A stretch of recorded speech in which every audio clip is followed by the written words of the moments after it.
मेरे केस में अगर मैं बात करूँ तो मैंने कभी घर पे अपनी क्लीनिंग नहीं की, कभी भी अपनी ड्रेसिंग को खोलने की ज़रूरत भी नहीं मुझे महसूस हुई थी, क्योंकि मैं प्रॉपर अपना जाती थी जब भी हॉस्पिटल में, तब भी मैं वहाँ पे डायलिसिस में जब भी जाती थी मैं डायलिसिस के लिए, तब भी मैं हेलो नमस्कार, welcome back to my channel. मैं हूँ रश्मि सिंह और आप देख रहे हैं रश्मि सिंह व्लॉग्स। तो गाइस, कैसे हैं आप सभी? आज मैं बात करने वाली हूँ अपने व्लॉग में नेकलाइन डायलिसिस में जो आईजी कैथेटर लगा होता है उसके बारे में, कि आप कैसे उसे सेफली रख सकते हैं जब तक कि आपका ट्रांसप्लांट ना हो जाए तब तक। आईजी कैथेटर होता है वो टेम्पररी होता है, यानी जब आपका ट्रांसप्लांट होने वाला होता है तब वो कैथेटर होता है हमारे गले में लगता है। वो डॉक्टर के ऊपर डिसाइडेड होता है कि वो किस साइड में लगता है, कितने लोग को लेफ्ट साइड में लगता है तो कितने लोग को राइट साइड में लगता है। आप देख सकते हैं मेरा जो है यहाँ राइट साइड में लगा हुआ है, तो मेरा यहाँ ही आईजे लगा हुआ था और इसी के थ्रू मेरा डायलिसिस होता था।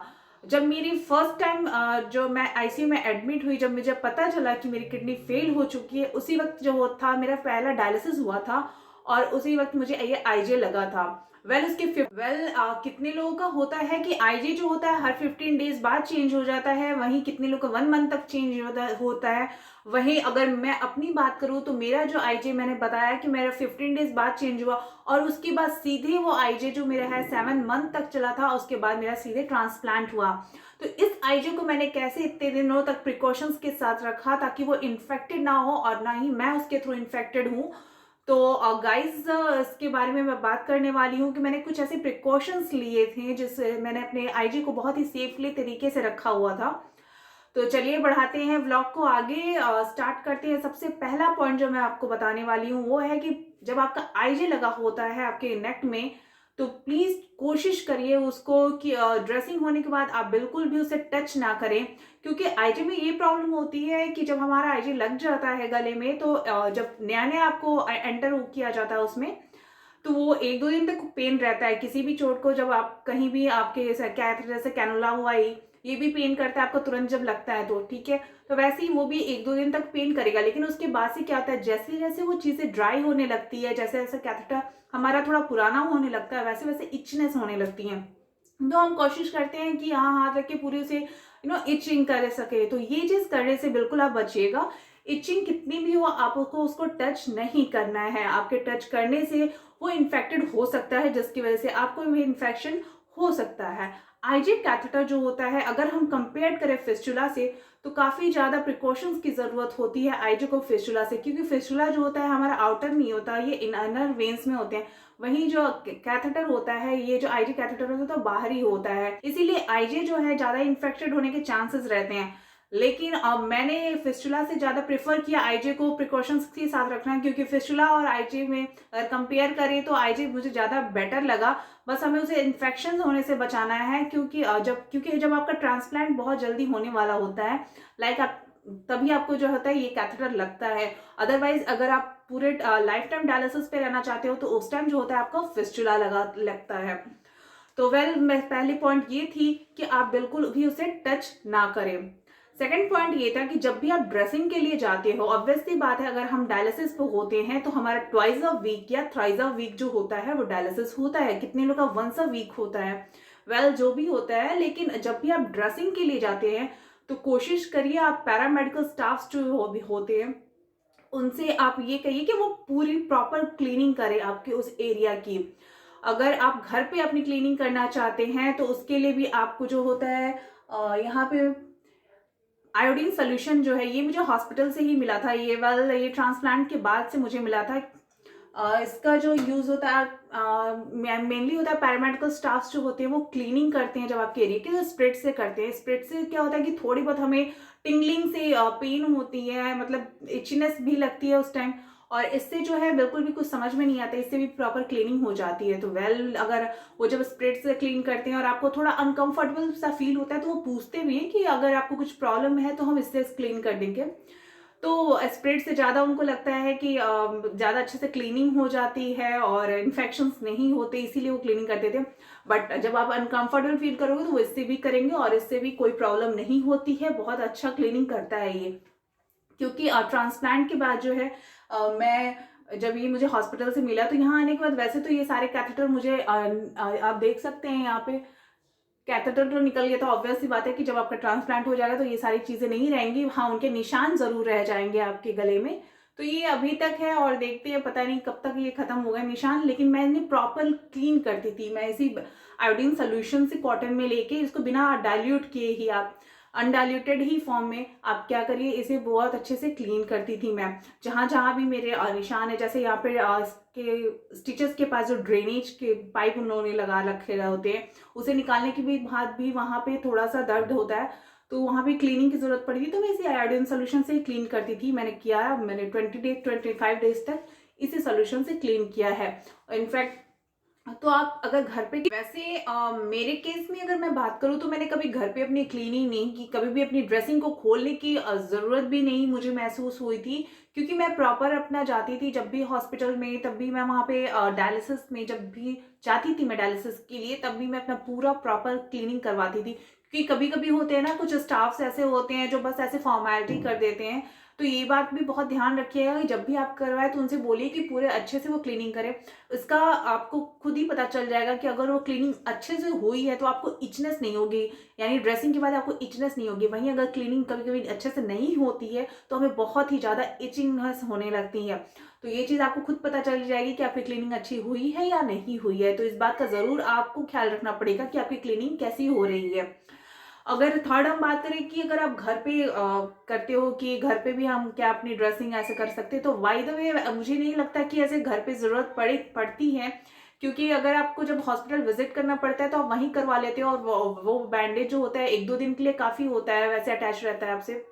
लेकिन इन द केस अगर आपका बैंडेज खुल जाता है और आप चाहते हो कि अपने घर पे आप उसे अच्छे से यू नो ड्रेसिंग कर सको, तो उसके लिए प्लीज़ जो मैंने बताया, तो ये अपने पास आयोडीन सोल्यूशन आप ज़रूर रखिए अपने लिए। और हमेशा जो है क्लीनिंग करने से पहले आप अगर खुद का क्लीनिंग करते हैं तो ऑब्वियस सी बात है, या फिर अगर आपके घर वाले कोई भी क्लीनिंग करते हैं तो कोशिश करिए कि पूरे हाथ को अच्छी तरह हैंड वॉश करके आइए, सैनिटाइज करके आइए। और अगर ग्लव्स आपके पास अवेलेबल है तो ग्लव्स पहन के ही अपनी ड्रेसिंग करवाइए आप, तो ज़्यादा बेटर रहेगा। क्योंकि आपको बिल्कुल ध्यान देना है इस बात का कि हमें इसे इन्फेक्शन से बचाना है ना। अगर बात करें नेक्स्ट पॉइंट की, तो ये है कि हमेशा वाटर प्रूफ बैंडेज ही अप्लाई करें। अगर आपको खुद लेके खरीद के लेके जाना पड़े तो वो भी लेके जाइए। कभी कभी होता है कि हॉस्पिटल्स में अवेलेबल नहीं होते हैं, तो हमें अपनी तरफ से ही लेके जाते हैं कि यार ये मेरे लिए बेटर है, आप इसी ड्रेसिंग कर दो।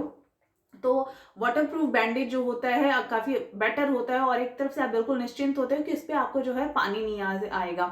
तो वाटर प्रूफ बैंडेज ज़रूर यूज़ किया करिए इसके लिए। नेक्स्ट पॉइंट में बात करूँ, कितने लोग इसके डर से, क्या होता है कैटरेक्ट के डर से बस स्पॉन्ज करते हैं अपनी बॉडी को, वो नहाना से डरते हैं। तो ये डर मुझे भी था। मुझे क्या डर था कि मैं जल्दी शैम्पू नहीं करना चाहती थी। अगर मैं शैम्पू करवाती थी तो मुझे कोई एक आदमी चाहिए होता था, चाहे मेरी बहन हुई चाहे मेरे हस्बैंड हो, कोई भी। तो मैं अपने बाल को पूरा ऐसे करके चेयर पे लेटती थी, फिर वो लोग शैम्पू करते थे। लेकिन हर टाइम चीज़ें पॉसिबल नहीं होती है, तो आपको अपने पे इंडिपेंडेंट रहना पड़ेगा, और आपको इस डर से बिल्कुल भी, डर को अपने अंदर से भगाना पड़ेगा। ऐसा कुछ भी नहीं होता है। जब आपने वाटर प्रूफ बैंडेजेस को लगवा रखा है तो अगर ज़्यादा आपको सेफ्टी लगे, मैं क्या करती थी, मैं अपनी बात बताती हूँ कि मेरा वाटर प्रूफ बैंडेज, हमेशा मैंने वाटर प्रूफ ड्रेसिंग ही करवाई है अपनी। और उसके बाद से मैं इसको एक जिसमें कपड़े आते हैं, कपड़े की प्लास्टिक ले लो, क्योंकि वो बड़ी होती है, प्लास्टिक वाला ही चाहिए हमें। उसे आप सीजर से कट कर लो, वो और भी बड़े हो जाएंगे। फिर क्या होता था, उसे हॉरिजॉन्टली मैं लेके से टाई अप कर लेती थी अपनी ड्रेसिंग के ऊपर। और उसके बाद से फिर मैं एक छोटा सा टॉवल लेती थी, उसको भी मैं रैप कर लेती थी अपने ऊपर। यानी मेरा जो कैथेटर है पूरी तरह से कवर्ड है। अगर कुछ गीला भी होता था तो वो सिर्फ वो टॉवल गीला होता था, क्योंकि उसके नीचे भी मैंने प्लास्टिक लगा रखा है, और उसके अंदर जो है मेरा वाटर प्रूफ ड्रेसिंग होता था। तो ऐसे करके मैं हमेशा नहाती थी, और कोशिश करती थी कि कभी मैं कंधे से पानी ना गिराऊं, क्योंकि आप कितने भी आप करोगे तो थोड़ा बहुत तो पानी जाने के चांसेस होते थे। तो हमेशा जो है, अगर आपको कहीं भी कैथेटर लगा है तो अवॉइड करिए उस एरिया को बात करने के लिए। बाकी आप कहीं से भी हाथ पैर अच्छे से अपना धुल सकते हैं, नहा सकते हैं। और बाहर सर की बात करें तो आप बिल्कुल हेड डाउन करके आप अच्छे से जो है अपने बालों को शैम्पू कर सकते हैं। बॉयज़ भी कर सकते हैं, ऑब्वियस बात है, नीचे हेड डाउन करके। तो मैंने खुद ऐसे किया है, इसलिए मैं आप सबको ये चीज़ें बता रही हूँ। और मेरा जो कैथेटर है, मेरा अच्छे से अभी तक, मैंने जैसे बोला 7 मंथ तक मेरा कैथेटर जा रहा। कि हमेशा जो आपकी कैथेटर है उसको ट्राई करिए, अगर आप कहीं बाहर निकलते हैं या फिर घर में गए तो उसके ऊपर एक कपड़ा रैप करके रखा रहिए, ताकि जो है उसके ऊपर गंदगी ना हो, तो ये ज़्यादा बेटर रहता है आपके लिए। वैसे कभी कभी नहीं फील होता है ऐसे, अगर आप समर सीजन जैसे आ जाते हैं तो हमें बहुत ज़्यादा गर्मी से लगती है। कोई नहीं, अगर आप घर में हो तो नहीं रैप करो, लेकिन अगर बाहर निकलो तो प्लीज़ उसे ज़रूर कपड़े से रैप कर लीजिए, तो ये ज़्यादा बेटर रहेगा। वेल, ये ही सारे ऐसे प्रिकॉशंस थे जो मैंने रियली में किए हैं, और मेरा 7 मंथ तक जो है मेरा आईजी चला है। लेकिन जो है, अगर मेरा चला है तो ज़रूरी नहीं आपका भी चलेगा, और ऐसा नहीं है कि आपको इन्फेक्शन नहीं हो सकता है।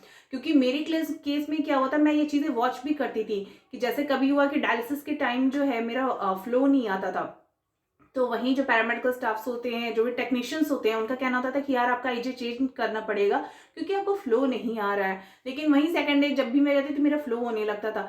तो कभी कभी उन लोगों को लगता है कि आईजे की वजह से ही फ्लो नहीं आ रहा है। अगर ऐसा है, आईजे की वजह से अगर आपका फ्लो नहीं आता है, तो फर्स्ट डे भी फ्लो नहीं आएगा, सेकेंड डे भी फ्लो नहीं आएगा। तो मुझे कभी लगा कि ज़रूरत लगा कि हाँ, शायद हमें चेंज करवाना चाहिए, लेकिन जब फ्लो आ जाता था तो फिर ये चीज़ें जो है आगे पोस्टपोन्ड हो जाती थी। सेकंड मैं बात करना चाहूँगी कि फ़ीवर आने का, मुझे भी फ़ीवर हुआ था, लेकिन कभी फ़ीवर मुझे इसकी वजह से नहीं हुआ, क्योंकि डॉक्टर्स भी खुद कह रहे थे अगर फ़ीवर आता है तो हमें इसको चेंज करना है। तो ये आईजे का आप बिल्कुल ये ध्यान रखिए कि अगर जब इन्फेक्शन होता है हमें आईजे से, तो क्या होता है कि हमें बहुत चिल फील होने लगता है, हमें फीवर बहुत तेज होता ही है, वॉमिटिंग होगा कंटिन्यू आपको। ये सारे ऐसे चीज़ें हैं आपको महसूस होने लगेंगी, तो अपने डॉक्टर से ज़रूर कंसल्ट करिए, और ताकि ये पता लग सके कि कहीं जो आपको अभी भी फीवर हुआ है या चिल हो रही है, ये सब कहीं इसकी वजह से तो नहीं हो। वो डॉक्टर खुद में खुद पता लगा लेते हैं। तो मेरा में क्या, ऐसे मुझे फीवर हुआ था, मुझे थोड़ा चिल भी लग रहा था, फीवर हुआ था, तो उस टाइम डॉक्टर ने मुझे एंटीबायोटिक दिया, वो उससे बिल्कुल मेरा ठीक हो गया।